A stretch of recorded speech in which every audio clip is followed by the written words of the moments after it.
how do you go about developing a great learning plan? What's the process that you go through?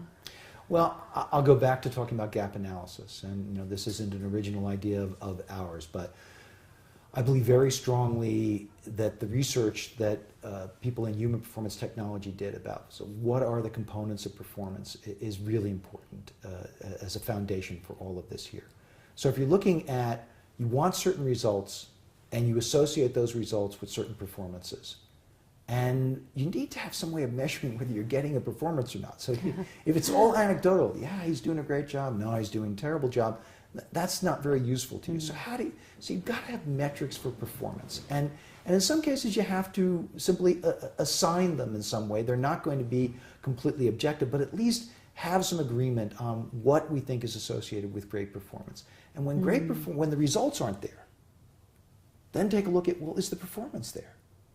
We said this performance should create this result. Yeah. If the performance is still there, then you're looking at external factors. You're looking at other things. Maybe we don't have the resources we need. Maybe we don't have the systems we need. Maybe we have something going on in the environment that we really need to alter how we deal with that. But let's assume that you do have all of those things and you do discover we're not getting the performances that we need. Well, that's where your learning plan comes from. What specifically are you going to focus upon in trying to bring the performance up there? What do you think that if somebody had this knowledge or they had this skill that you would get a better performance? One of the things you then encounter is, gee, did we put the wrong person in the job? And that's very difficult because almost everybody I've ever come across as manager has been invested in the success of their folks. And everyone I've ever come across as an employee comes to work wanting to do something good. I never came across somebody who said, oh, let me see how I can screw up today at work. It doesn't happen.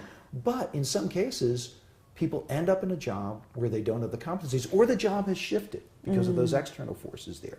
And then you've got to make a decision, am I going to be able to bring this person up to the necessary level, a good enough level in doing that job there?